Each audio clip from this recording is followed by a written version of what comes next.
I'm Vince Orlando. Oh, hold up. Let me start recording. Oh, I'm not Vince Orlando yet. All right, there you go. And we're live. This is Vince Orlando's Human Condition. I'm Sean Davis. And so we got our special guest, Glenn McIntosh. Glenn, I was joking with Glenn before we started. It would take a half hour to segue into the show to talk about everything Glenn does. He's a man of many professions. His heart guides him. He's one of the few people I know that I don't know, he's found an extra 10 hours in the day and won't tell anybody else where they are, but he's got them. Like, he's there for everything. But among other things, he's the spiritual leader at my church, Renaissance Unity. And that's how I know him. But Glenn's also the vice president for student affairs and chief diversity officer for Oakland University. And we felt that was extremely relevant considering recent events. So we're going to talk about the George Floyd event, how that relates to systemic racism, and why is this thing different. And then hopefully we can come up with some ideas or have some healthy conversation, maybe have some different ideas. Everybody chime in if you want. We'll try to take as many comments and questions as we can, but hopefully we can get to some ground at the end where we're talking about a path forward. So that's kind of the goal of today. We're not going to accomplish that in an hour, but we're going to give it a shot. Never know. Yeah. We're going with Glenn here. He might. Yeah. So Glenn, what are your thoughts? I obviously have my thoughts. I've been pretty vocal, but I'm a white guy. Everybody, you can see that. I'm a white guy. I grew up in Detroit, and I've realized a lot through this that so I grew up in Detroit, and I experienced light racism. Right, it wasn't real racism, is what I realized through this, because we were just kids. We didn't even know what race was when we were kids. We were just knocking each other around, calling each other names to get us to fight with each other, and really didn't have any meaning to it. And for me, I was able to cross 8 Mile when I was my mom got us out. Roseville first for like a year, and then we were in Hazel Park. And I realized that I don't think I realized then. I realized later on in life, but the system wasn't against me now. So I didn't have to deal with the peer stuff as much anymore. I was still poor, and I still had to fight because I was poor for white people standards. But so there was still that, but there was no system against me. And that's, and I don't think I realized until Jim Lee was talking in the men's group one time, and he told me about an experience he had when he tried to grab his wallet too fast. Mm-hmm. It never occurred to me in my life that. I'm cocky when I get pulled over. Not all the time, but if I feel like I'm in the right, I'll grab my wallet, I'll throw it. Not so much now, I've grown up, but never in a million years would it have ever occurred to me that my life could end, like right then, just for doing that. So what are your thoughts on what's transpired right now? What do you think is different? What do you think can be done? Yeah. This is a different kind of experience, and I've been asked quite often over the last few days, what's so different about this episode? And I, say, well, the fact that now everyone has, one of these, and it has a camera on it. And so this is really the first time in our history where such an event has been captured on video and shared. And it's made all the difference in the world, because there's no one contesting that this didn't happen. There's no debate that this happened. Everyone is in agreement that it happened and that it was egregious, and it's out of character for what we believe is proper human treatment. And so there's no debate. And so now you hear liberals as well as conservatives. Rush Limbaugh was on a show the other morning talking about how something has to be done. And so the power of the cell phone and the camera on it, really brought all of us to a higher level of awareness. And we couldn't deny this goes on in our country. And it's unfortunate that's been going on for a long time. But I would say thank goodness for the cell phone now that we all carry with a camera on it. And because people saw a man murdered in cold blood, and then they rewound that tape and looked at it again, and they saw the arrogance of the police officer. Yeah, he not only had his knee on the throat, he had his hand in his pocket, in total defiance of those individuals who were standing by, who felt powerless, and they felt so powerless that they knew what was happening after a while. Um, when George became silent, they knew what was going on, that this guy was getting ready to make a transition out of this life. But they felt like we can't make a move because the system has taught us that if we make a move, then we're going to be victims. We're next, yeah. Yeah. And that was the thing is I was writing about doing this little write-up and I couldn't watch the whole video. Like I couldn't get through it because it was bringing tears to my eyes. Like it just like how does a human do that? Number one, right? But it gets done. I've never seen it on camera. Next to the Iraqi beheadings, where you see that kind of thing. I couldn't watch those either, but the guy's screaming for his life, and that was the thing that caught me too. Is this guy's looking right in the camera? He's not even saying don't film this. You don't care. There's no remorse, no fear of consequence at all, and it makes it different than a gun where naysayers will say, well, it was a split-second decision and they were scared. No fear there. That's done. That's out the window on this one. Yeah. You're right. I mean, he was handcuffed. He was not resisting at the point that he was on the ground. This guy decided, I have so much power and authority that I can do whatever I want to in this scenario. And so, again, he was in total defiance of seeing that victim as a human. Reverend Glenn, I have a question for you. Do you believe that this was like a catalyst for a lot of things that are going on right now? Gentrification is a huge problem in this country. There's a lot of different systemic racism practices that have been going on forever. And, part of me is just watching this and, it's kind of like people are saying we've had enough. We've had enough. I mean, even, the mayor for Detroit can come on and do whatever he wants, but the truth is he's evicting people out of their homes for not paying their water bill, just so that a land developer can come in and take that property that is now so valuable, which it wasn't before. Yeah. Using, privilege and opportunity with impunity to dislocate people that have been in their neighborhoods all their life. And I was just wondering, is what's going on more than, the incident in Minnesota and in Louisville, because this stuff has been going on forever. The police brutality has been going on forever.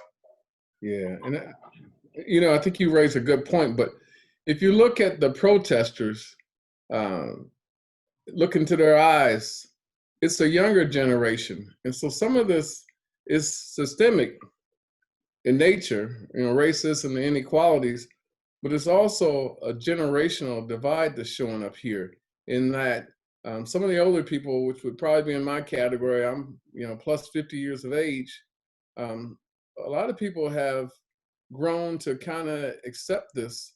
You have moments where the fire, comes alive, but you've been ingrained with this is part of America and it's an uphill battle.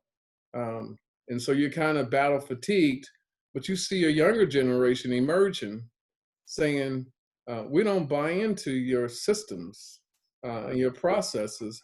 And so what they're saying is not only do we not buy into the American values that you espouse, going back to the Constitution when you said all men are created equal. Well, there were some people who were left out of that equation when that document was written. And it begins to flare up, when these kind of incidents happen, is that, okay, you forgot this group of people. And when you wrote it, they weren't considered equals. And so it's been an uphill battle to pull them into that document and make them equals. Because you got to remember the history of African Americans in the United States, it was for economic reasons. And to promote that economic engine of the United States. Once slavery ended, the question became, what do you do with them? They're here in large numbers. What do you do with them? We don't want to make them equals, even though we know that they're supposed to be equal. And then if we turn to the spiritual side, we know that we're all spiritual beings having a human experience. But based on the hue of someone's skin, we still regulate them to second-class citizens. And so, I think what you brought up is certainly relevant. But we see a lot of generational divide here, and that the younger people, they don't know how to express their disappointment, their anger. And so we see them in the street, and some decide to loot and do other things that is inappropriate right now, but they're trying to figure out, how do we navigate the United States? Because frankly, some of us have been, bad role models for them. That's my fear, is that there's a real opportunity here. You never in the history of the U.S. have you seen police support for, stepping out for bad police, like them coming out and getting on their knees and saying, we're with you. I mean, that's heartwarming. It's sad that it needs to be that way, that it ever had to happen. But Martin Luther King, because I've been getting into debates, because I'm always going to fight for love, right? Like, that's me now. Me back in the day, I'd have been out there doing some stuff with my boys, and you know what I mean? Because I didn't know how to act either, and I was just making the analogy with Sean. If somebody holds me down in a chokehold and gives me a noogie for like 2 hours, and smacks me in the face and makes me feel like I'm less than a man, when I get up, I'm not apologizing and saying, I understand you come from a sick society too. You know what I mean? That's your ass, like, you're going to have to kill me, and so I get it. I get it. But at the same time, I'm watching an opportunity be lost. And Martin Luther King said, rioting is the language of the unheard, right? So if you're not going to listen, somebody's got to do something. Right. But now that they're listening, it seems they're lacking, and the Black Lives Matter movement lacked this too, is cohesiveness. What do we want? What's the message? Now that they're listening, what do we get from this, and how do we move forward? And I see a lot of a lot of older Black friends of mine are trying to step in and fill that void, where the young people, they don't know, they've never been a part of, they never had to mobilize, or but the fact that they got violent and they said, we're sick of this. Okay, now how do we shift that into something where they can look in their enemy's eyes and say, look, we realize you're part of a sick society. Let's just end it there, and let's figure out how we go forward. But if they don't have a plan, that conversation can't happen. And you already see what Trump's doing, trying to turn the guns on them, and you know what I mean? Like, it's already, let's make this a civil war, and the bad rioters, right? And then the message is going to get lost. It's amazing, because you label it as a sick society, and I name it as a society where sameness is valued. So often that we line up and we agree that the American values are X, Y, and Z, and the good life looks like this. And so everybody line up and aim for it. And so, with that sameness, it takes away uniqueness. And so we were talking about that earlier today. From my perspective, you mentioned the opportunity on all this. This is the first, nationwide movement where you see all races involved with this. I'm amazed at the number of non-African Americans who are protesting. I left the university this evening, headed home, and at the far end of campus were a group of protesters assembling.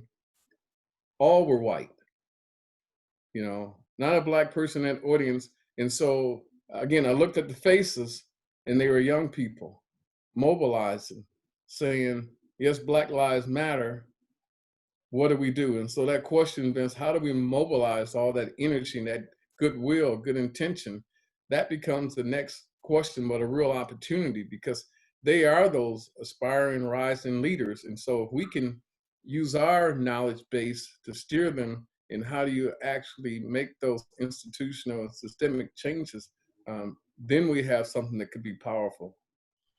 Yeah, I think there's a real opportunity for I'm always going to revert to Martin Luther King, because Martin Luther King was the first Jesus Christ for me, right? Like I kind of understood the Bible, but I didn't like the whole religious way it was being taught to me, and I didn't understand the parables. But I learned about slavery, and I was still in Detroit schools, right? So I'm surrounded by predominantly black kids, and a bunch of them were my friends, and I remember being learning about slavery. I think it was about third grade, and I didn't cuss. I didn't cuss at the time because I feared death from my father, like literal death. So I never cussed in my life. But I remember when we got done with the lesson, I said, "What the fuck?" slipped out of my mouth. And my boy next to me, John Hopkins, starts cracking up, and it kind of made light. The teacher didn't call me on it, but I couldn't believe it. Like it was, and it seemed like a lot of the kids in the class had just learned about it too. Is in a black family? Is that something that you wait for? Do you teach that before you learn it in school, the slavery thing, or is that something that's I wouldn't know how to have that conversation even? Yeah, it's multiple trains of thoughts on what happens in the African American household. Some people don't want to bring it up because they think that it may put the kid behind the 8 ball, where they think they're less than. So they kind of dismiss the history. And so a lot of African Americans don't have this sense of history because we're disconnected from our homeland. So you weigh your options. Do I talk about slavery or do I not? And so it's always a great debate. I think in the school system, we fail to teach the entire story about the formation of America and the growth of America as a great nation, and how we built ourselves up as a world power on a lot of free labor for over 200 years. And so that dismissive nature of slavery and that cleansing of slavery, which you see in a lot of history books, you see that the president signed the act and it created a couple of bills that freed the slaves, and they're on their way. But there was a lot of struggle to get to the positions that we have right now, and there's still, a large part of the United States that lives, in subpar conditions, and there's so many inequities and disparities, and the COVID-19 really revealed that, the health disparities. And so you had a disproportionate number of people of color dying from the virus. So it's been trying. It's been trying. These have been trying times. And it's hard to watch the division in all of it. Like there's a virus. Everybody wants to get caught up on these numbers, and and the people who want to go back to work, they're the ones screaming government conspiracy, right? They don't really have any. There's no validation for that. There's nothing that lends to that except for what goes on up here. And is our government crooked? Sure. So you could possibly believe it, right? But those are the same people, for the most part, that are more pissed about the looting than they are and I've noticed that it's like there's these lines, and it doesn't just exist between black and white. There's these lines between white people, and like we're divided. I was talking to and I don't know if I'm supposed to say African American or black. I'm so used to being from Detroit. It says we're black and white. That's what we always call each other.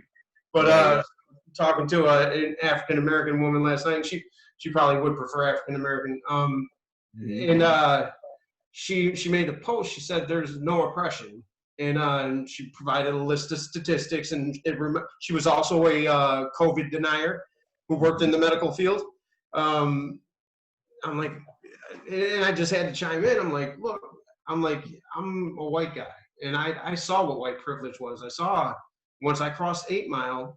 Yeah, I had to. Poverty was still a bitch, but had I not, if I were, looking over my shoulder every second, just going to the store. And if I had to get up with that type of anxiety every day, I don't know that I would have.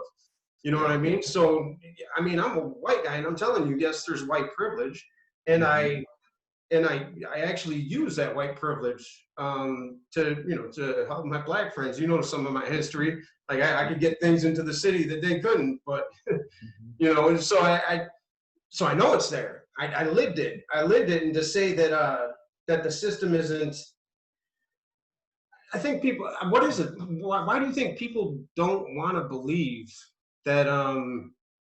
They'll believe a conspiracy theory, right? But they don't want to believe that a virus that kills 100,000 or 100,000 just in our country, but probably near 500,000 now worldwide, should be considered, and that whenever I don't know how many of these incidents we've had that could have been reacted to would have called for the same reaction, but they were hiding behind a gun, and the gun's a split-second thing, and they can always argue, well, it was a split second. This you can't. So now it's like you can't. But how do you? I don't know how you chime in on this and show statistics overlooking this and saying we're not oppressed. Yeah. It's tough because when you look at many of the markers and economic markers, health markers, you see that there is a clear disparity in our country based on income level and race. So you can't dispute that. It's funny, Vince, because when I look at the young people who are protesting, white and black and other colors, I think they were so stunned by this ordeal because I think most people practice what I say is plausibility denial. Yeah. In that, we hear about things, but we say, well, that don't really happen. That's not really real. It's exaggerated stories. People don't get stopped, for no reason. You must do something. And of course, in my years, I've always liked nice cars. And so as a result, I would frequently get pulled over. And then when people realize, this guy is somewhat professional, the conversation will always end with, why don't you just go ahead, But because I know America and the power structure, you never venture that question, well, why'd you stop me in the first place? Yeah. So you don't. Well, so it's plausible denial that a lot of us, we hear about things, but we don't want to think about that. And so in a lot of cases, we really like sanitize things or glorify it. And so I think for a lot of kids, they sing about, this underworld, the rap world. So they rap about it. They wear the gear, they look up to different people, in the way they act. And what they don't realize is that that's survival mode, that we take things that we've been able to put in our hands and try to make the best of it. And so you look at, sports, and you wonder why there's a disproportionate number of African Americans in the sports world. And it's because we realize this is an opportunity. And so we can compete and aim to be the very best. And so that whole idea of, be like Mike put so much time into his craft. And it's just like some of these rappers, they're so good because they put so much time into it. And where we have others trying to mimic that behavior, they don't really understand, the reason why so much time was dedicated to be the best or among the best, because that was the way up, the way out. Yeah. I think there's a big disconnect. Not even with every generation. There's a sense of, and I don't know if it only exists in America, the sense of entitlement, where if you look at somebody who makes something look effortless, it happened all the time in acting. In the acting world, everybody could call themselves an actor. There was no degree, and you pop up in an acting class, say, yeah, I'm an actor, and start getting auditions. And but there was a lot of work that went into it, but that goes with a lot of things. People, they just look at things and they want to do them, so they think they should be able to do them. And then when they don't, or when they're not able to, there's frustration, or some people just fake it. But I get what you're saying. Like when you're back, you see an opportunity, this is my way out, so I'm going to bust my ass. You know, I'm going to put in triple time. It was the same with Eminem. Eminem didn't, you know, it's all he could do. And so he just put endless, I mean, it was almost escapism. It was like an addiction because he couldn't do anything else. So for him not to go get picked on and all the other stuff that was going on, he didn't have no place in the world. So he just buried himself in that. And that Jordan documentary, you know, you see it. I mean, you know, there's a reason somebody's that great. People like to think people are just naturally great because there's some naturals in high school. They going pro. None of those naturals went pro. The ones that worked the hardest, they went pro. Those guys didn't go pro. They're selling cars now or doing whatever they're doing, you know. But there's work that goes into it. I got a question for you. When you have a power structure such as ours that's based in racism, you know, I was telling someone the other day that, you know, we were talking about Trump, you know, telling everyone that he's going to bring out the military and put the guns on people. And, you know, there's a part of America that wants to see that happen. There's a part of America that wants those soldiers to open fire and have at it. You know, I don't know if this power structure is willing to relinquish power. And if it's not willing to relinquish power, you're going to have a huge conflict and a huge problem. Well, and this falls into one of our questions that we just got to. It was actually Alexis. Me and Alexis had a little back and forth because I'm coming from the, not really, it wasn't an argument, but I'm always going to fight for love, right? I know that violence is, it can happen. And what Sean's saying is if they don't relinquish power, well, there's going to be some violence, you know, and in that regard, it's justifiable. You know, like I said, that the analogy, that guy's got me down. Once I get up, I'm not looking in your eyes, and my gut response at that point is to retaliate until I feel vindicated. And is that right? No, it's not right. Justifiable, yes. You know, but Alexis asked a question. She said, "Aren't the angry still expressions of God?" And I believe they are. But you know, this question directed toward, I guess, all of us. But what's your thoughts on that? Yeah, I mean, it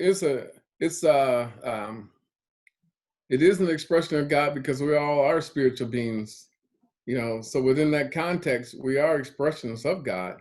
Now we can be separate from God in our behavior and our thoughts, and oftentimes when we feel like we have no other power structure, and so we turn away from love, which is God, we're sort of off track, and so we're not in alignment with God or that higher spiritual self. And so while it is an expression, it's a separate expression, because if we really decide that we're going to be in alignment, we're about love, you know, and creating that opportunity to radiate love and educate people. And I agree with that fully, and I've found myself in these debates, and you know, people can look at me as an outsider, right? Because I'm not the face of this fight, but I reached out to some people that are the face of this fight, and I said, look, you tell me where you want me. If it's in rank and file, if I belong out there, if I belong next to you on the front line, you tell me. I'm in it with you. You know what I mean? This is your thing. You're the face of it.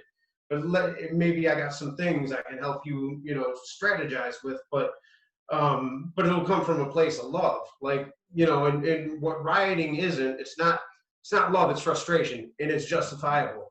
What it also shows the powers that be is you're disorganized and you're angry, and they can take advantage of that. They can spin that around real quick. But what I was saying in my post when I responded to Alexis and then another person too, I said, look, our lower vibrational nature doesn't need any help. Like, it doesn't need a cheerleader. It doesn't need me. In the way, it's going to do fine just on its own. It's our natural gut response. I'm always going to, like I said, Martin Luther King was a hero of mine because he taught me what the parables couldn't in the Bible, and he demonstrated unconditional love.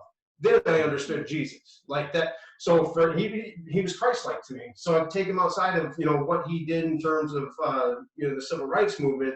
Just what he embodied to me was so I'll always go back to that and look at his demonstration and say, well, he was real, because a lot of people will say what he did didn't work and he got assassinated, but I like that energy's still here. I mean, I don't think that energy left when he was assassinated. He knew he was going to die. He had a purpose that was bigger than him, and he was militant with his love in that he was willing to step in front of those bullets and said, "Bring it to me. I ain't gonna attack you, but I ain't gonna run either. I'm right here." You know, I thought that's braver than anybody throwing a bomb in a White Castle. You know what I mean? Like, to me, you know. But again, I get the frustration. I understand it. How do we rope it in? Because they're listening. They're listening now. They have no choice but to. But I know what you're saying. Like, if it comes down to it, and they don't want to relinquish power, then it's gonna get ugly. A lot of it for me is, you know, it's, you know, I'm a huge Che Guevara fan. You know, when I was younger, I loved him. He was like a Christ-like figure for me, because, you know, revolution and change is extremely difficult once you have an embedded power structure that's been around for a long time, that has all the money, that has all the resources that it could ever possibly need. You know, I always look at, you know, the first two main ingredients for revolution is unity and organization. And if you really get a large amount of people on the same spiritual mission, sometimes just the sight of that will allow you to relinquish control, some control. Right. But, you know, it's just, you know, the generations right now, they want the equality now, and we want it today. And you're going to give it today. And we're going to be out here every night until we get it. Right. And I can understand that, because, to tell you the truth, when I was younger, I wasn't really much of a patient man. And I tell you the truth, I'm probably still not that patient of a man, you know. But I always hold a spot, you know, because when I talk of revolution and stuff, you know, to become, you know, the Americans had to revolt against the British to be free. And in the same breath, I think the same elements are included in that today. We have to fight for liberty and freedom, because it's been denied for a particular group for a long time. And, you know, the poverty cycle has been proven and shown. And sometimes, you know, it takes drastic measures to break cycles like that. But, you know, I look at worldwide, and when you use force, you know, through war, you're in a never-ending war, and it's a physical war. But when you look at, you know, what I say are sacred martyrs, you know, Martin Luther King, and before him, Jesus, they were martyrs. But keep in mind that they were leaving legacies. They didn't have true movements until after their death. And so with George Floyd, you know, you hate to think about it, but because he's a martyr, now we have the ingredients for a movement. But think about, Jesus was not in style because he was challenging the power structure. Yeah.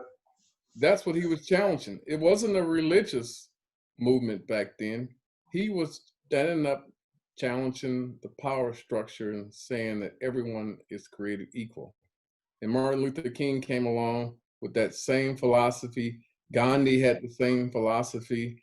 And so keep in mind that movements don't start, you know, with the idea of you're going to be popular. You have to be purposeful. And it starts with movement of the mind and that thought process about things. And it's through that humanitarian effort that we start to see people move. People are outraged right now because they saw a man murdered in cold blood. And they say, this doesn't feel right. It doesn't feel good. We have to do something about it. And that's what we see happening right now. It's a movement, you know, being formed some of the things they've asked for, I think they're going to happen, like the other officers being charged. That's going to happen pretty soon now. Today. Yeah.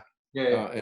And so now it's like we have to come up with an agenda as to what are some of the other things that need to happen within the power structure and opportunity structure in our country. I think here's where, you know, this is prime time to dig into prison reform. You know, just it's an oppressive system, and yeah, it plagues, you know, people in poverty too, right? Because I was in it, and you know, it was hard to get out of, and I think because I'm still white, because I'm white, I was able to navigate through a little bit easier maybe. But there's still a lot of my friends that they killed themselves or wound up dead or they're in prison for life, or you know what I mean. So poverty is like the next rung up. That I was talking to somebody and said, look, there's a difference between poverty and racism, right? Systemic racism in general. Poverty doesn't care if I die, just wants me poor, right? And that system of poverty will keep you impoverished any way that it can. Don't know that it's designed that way, but it feels like it is. And then systemic racism, well, that's going to push you into poverty, right? So that's why when I moved to the white communities, I always felt more connected to my friends in Detroit because we were poor together. And now I was getting made fun of because I was real poor for a white kid, you know what I mean? And I had to fight because people made fun of my clothes. But so I felt more connected. But racism wants you dead. You know what I mean? Like there's a violence to racism. There's a hate to racism that doesn't exist in poverty. Poverty is just like stay poor. No, you don't get any opportunities here. Stay poor. If you can work your way out, great. Haha. You know what I mean? But racism is violent. It's violent. It's hateful. You know, and that's when I understood that when I was picked on for the color of my skin and I had to fight for that when I was in grade school.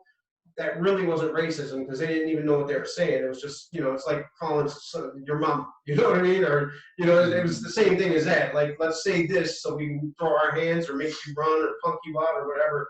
Really wasn't. Nobody really meant anything by it when I was a kid. Because there weren't adults looking at the little white kid, you know what I mean? Like in some of the white neighborhoods that are saying, oh, the neighborhood's going to go to this and that. And, you know what I mean? That didn't exist for us. It's a different thing. Yeah, we're social conditioned, you know, to believe certain things about different people, and that could be based on gender, sexual orientation, you know, racial group, ethnic group. We're social conditioned to have our stereotypes, our biases, and it. You know, I always tell people, you know, that solution is really experiential. Yeah. You know, Yeah. that's the solution because we've gone through a period that started right around the 70s and continuing to the 80s up until now, where we've gone through sensitivity training, diversity training, unconscious bias training, and all those kind of trainings. But it's not until you avail yourself to experiences where you're in the setting with different people and you start to learn about yourself and about others. But most people live in silos where you really sanitize your surroundings and the people that you find yourself with on an average day, and that's what you do. Even if you in different ways when the clock strikes 5 o'clock, and you see it. You know, it was funny. I work in Rochester, but I used to live in Detroit. And what was so amazing on the times that I would leave the university at 5 or 6 o'clock, I would be going south. Most of the traffic out of Detroit would be going north. And so, you know, it's like we'll work in Detroit, but not live in Detroit. And so you saw that mass exodus at 5 and 6 o'clock, and it spoke a lot. You know, it's similar to, you know, church scenario. You know, they asked the question, what's the most segregated time in the United States? It's church time, you know, on Sunday morning. You know, thank goodness at Renaissance Unity we have a diverse congregation.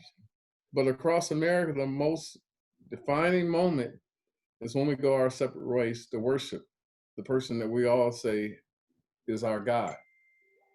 It's you know, when you speak to that Renaissance Unity, because I had my experience in life, right? And I went out. I didn't care about my finances. I was out. I was a mover. I was going somewhere. I moved out to LA first year out of college. didn't know anybody, didn't know anything. I'd looked at what racism was, I felt what being a minority felt like, and there were some racist assholes in my neighborhood, and there's probably still there blaming the whole world for their shitty situation. But that made me sick to my stomach. But then I moved out to LA and then in Hollywood, right? So and everybody's diverse. I'd never even seen a gay person in my life. They were like unicorns. I didn't know they existed. I thought that was like a mythical creature.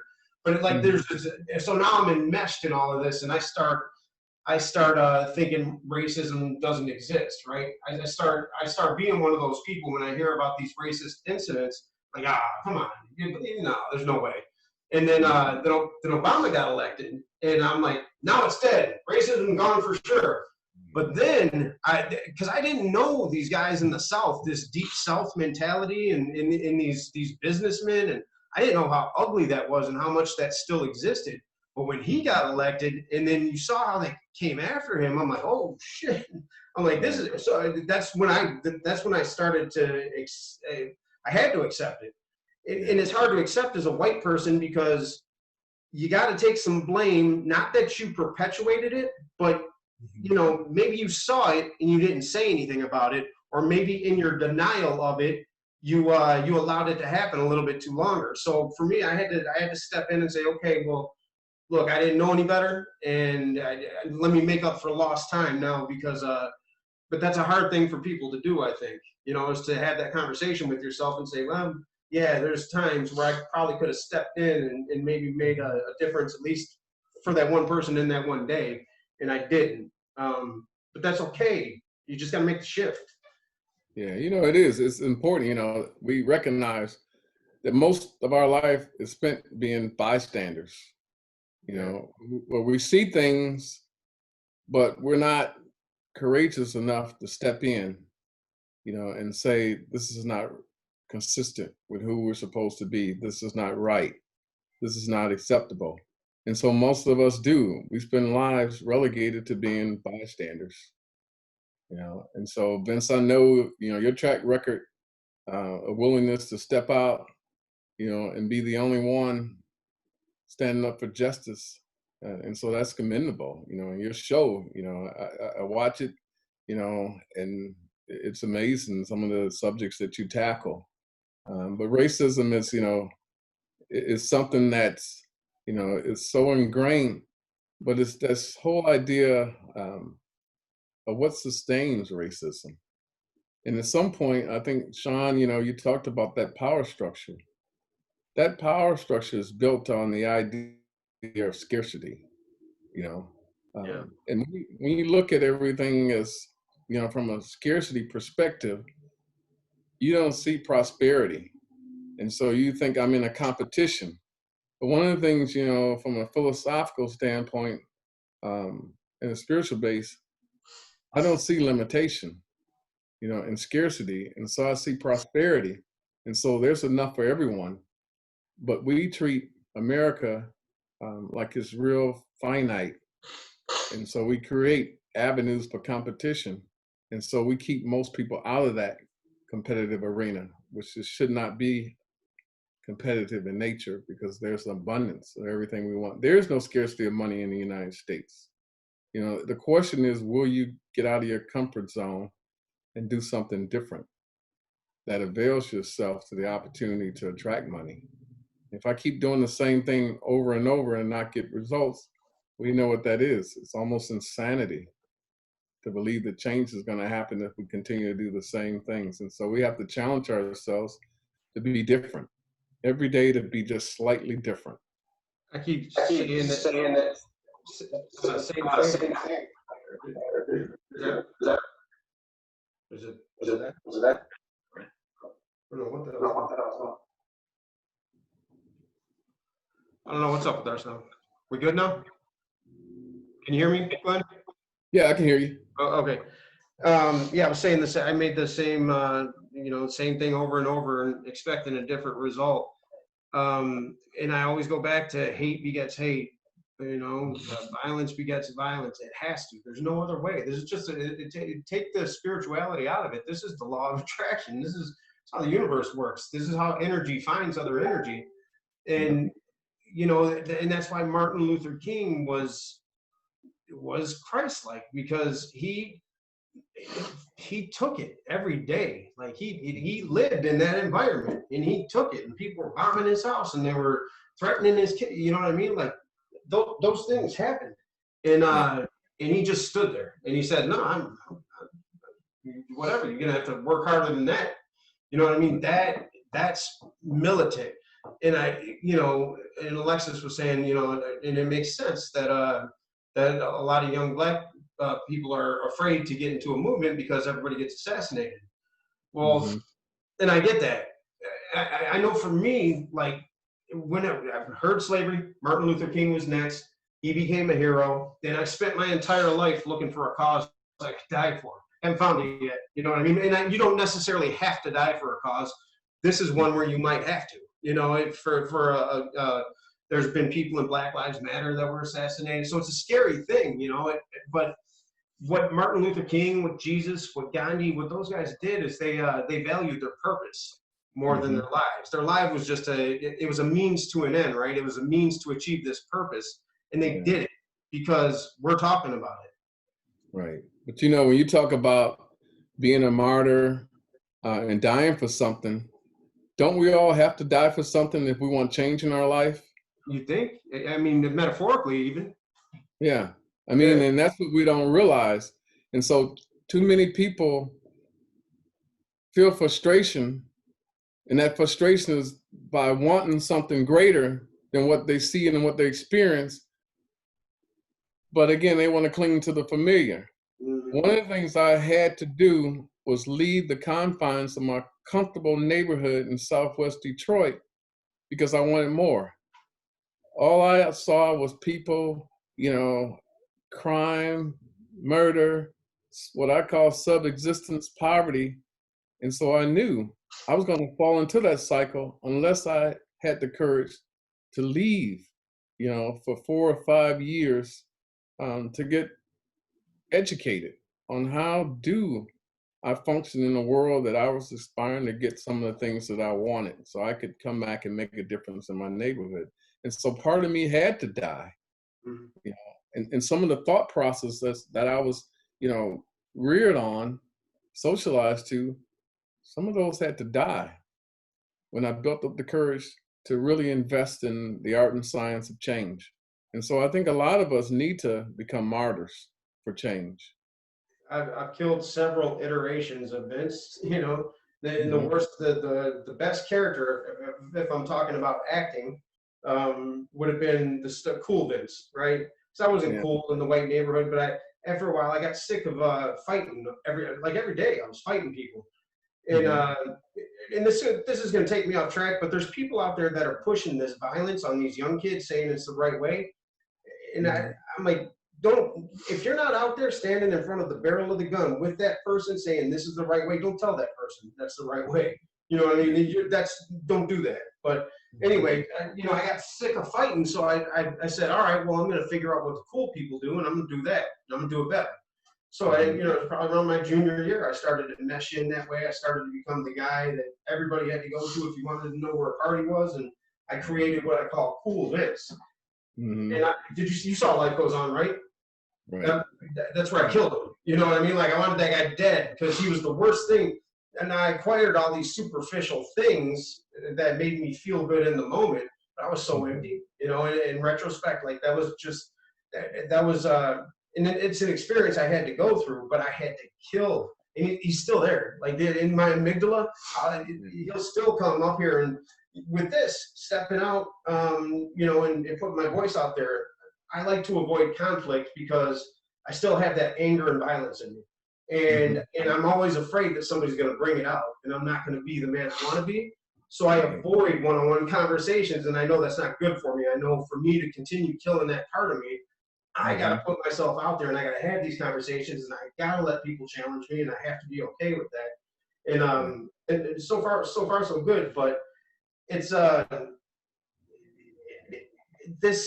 this movement speaks to that because we're talking about a whole culture that essentially would have to kill everything that every gut reaction tendency that you have towards what you would like to do after they let you're up from the stranglehold now, and then the person's looking you right in the face, and you got people behind you, you know what I mean? And everything in you just wants to take that person down because of what they did. But where does it go? It goes right back. It's going to go right back. It's going to go fighting, and it'll never change. Right. I think the collective consciousness that's going on is shifting extremely fast right now. Mm-hmm. And, you know, when you have shifts that move as fast as this one, you know, it's hard to pinpoint certain things. But, you know, even at the Detroit Urban Ministerial School, you know, we were taught, like, everything is in alignment. Yeah. Like, everything that's going on right now and whatever is to come is all in alignment. Yeah. The way that we process our reality is how I'm going to filter it inside. But if my consciousness and my perspective is grounded in unity and it's grounded in God, then I understand that whatever happens is going to happen. And you know, that God has his hands on this. And, you know, it's better to participate for something than to just stand silent. You know, I think that's what a large part of this problem is that there are people my age and older that stood silent for a long time. We saw this go on for a long time, and we would get rah-rah for a while, you know, a couple days, talk about it for a couple months, but then it would fizzle out. You know, it would just kind of die out.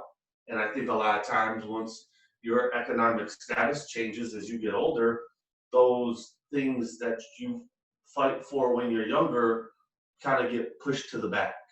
Yeah. You know, it's my struggles are different now, you know, but in the back of the mind and in the reality of the collective consciousness, that struggle is still there. Yeah. You know, Sean, you're right. Every talk, and I'm sure Vince recognizes this, that every spiritual talk I give, I start off saying all is well and all is in divine order. And I say that because I believe in that principle that you just talked about, that collective consciousness.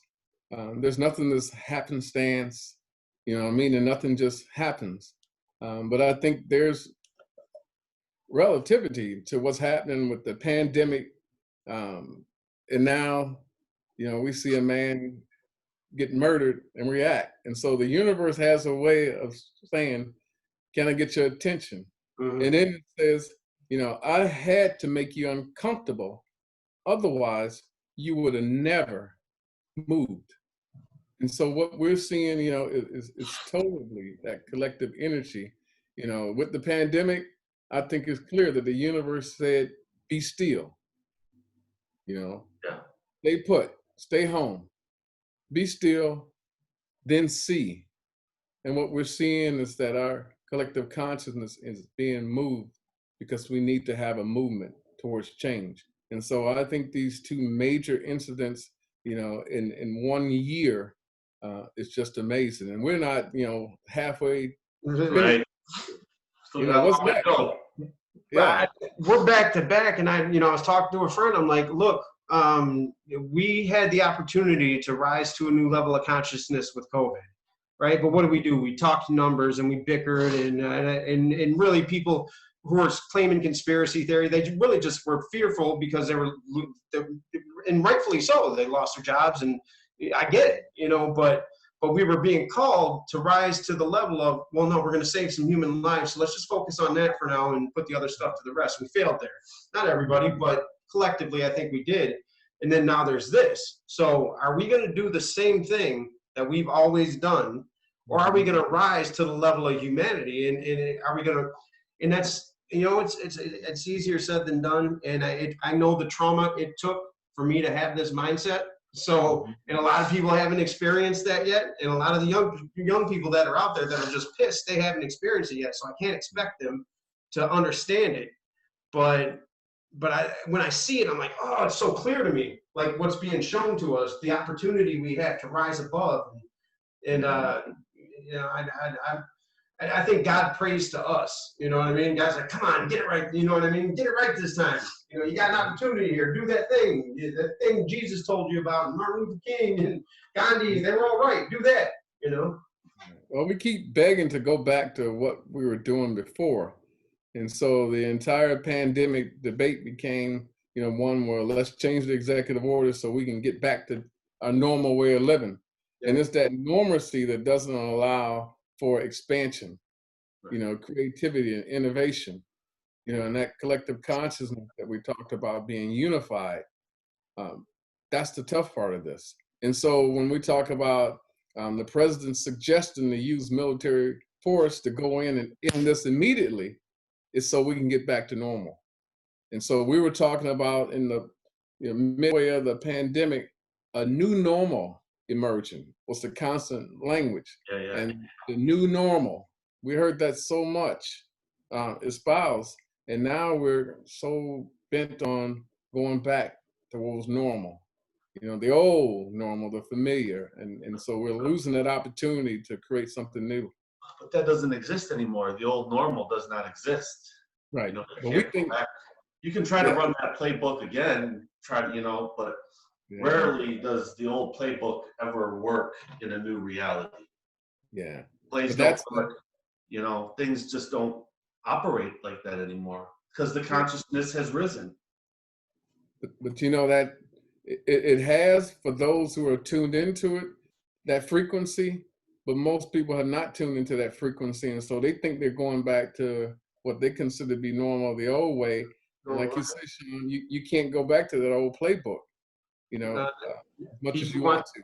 People want that comfort, and that comfort zone, man. That's the killer. That'll keep us stagnant. Yeah, I grew up in a house, and it was funny. One of my siblings and I, we turned out kind of different. And you say, well, why is he the way he is versus she? I saw alcoholism up close and personal. Why didn't I become an alcoholic? Because I can't go down that road, I said. I can't be like that. The other person, you asked them, why are you alcoholic? Because my dad was. Okay. And so there's choices that we make. And every step of the way we justify ourselves. And the reason why I don't drink now is because I saw, a stumbling alcoholic that really turned me off. And so I think we make those choices to justify our actions, our behavior. Glenn, we got a couple minutes, and we could talk about this stuff forever. But we'll come back and we'll get on some duality. Me and go back. Yeah. But do you want to say anything in closing in regard to anything, path forward? Your thoughts. I would just say this is one of the greatest moments in our history. I'm 56 and a half years of age, and I've never been provided this kind of opportunity where we can really expand our thought process, which leads to different types of feelings and then experiences that we can create. We have a blank canvas right now, and we also have people engaged early in their life. Again, the protesters are young people. They're impressionable. They want to learn how do we mobilize for something that's tangible, something that we can look back and is part of our legacy for change. And so here's an opportunity for us, in all our different experiences, all our different colors and mindsets and experiences to make a difference. And so Vince, when you went back and said, I'm not the face of this, you are the face of this. Because I would go back to Martin Luther King and tell you, what started out as a Black movement didn't become powerful and change oriented until it was supported by whites. Yeah, that's it. Even the NAACP, the funding primarily was from the Jewish community. And then others saw that this was something that was a humanitarian effort, that was the right thing to do, and they joined in the cause. And so your face has to be at the front of this. It can't be color driven. It's everyone. I agree. Spirit driven. Spirit driven. It really is. That spirit for change, and that spirit based on, love and connectedness. And so I think moving forward, this is one of the most, adventurous, exciting times that we'll ever experience in our lifetime. Coming off of a pandemic, and we're still in the pandemic, but at the same time now we're looking and saying, what's the right thing to do, person to person, being spiritual beings, having a human experience? What will be our legacy? And so we're writing history right now. Still fighting the good fight. Yeah. All right, well, we appreciate you coming on. We'll definitely get you on again. It's a lot easier this way. We'll be back in the studio soon, though. That's kind of cool, too. Okay, well, thanks for having me. I appreciate thanks you for coming out, Reverend Glenn. Really enjoyed speaking with you. All right, well, thank you. You guys have a blessed day. Yeah, blessed night. And we'll get to everybody's questions. If you want to inbox them, we'll get to everybody's. And if you got anything for Glenn, I'll get it to Glenn. All right. Thanks for joining us. All right, take care.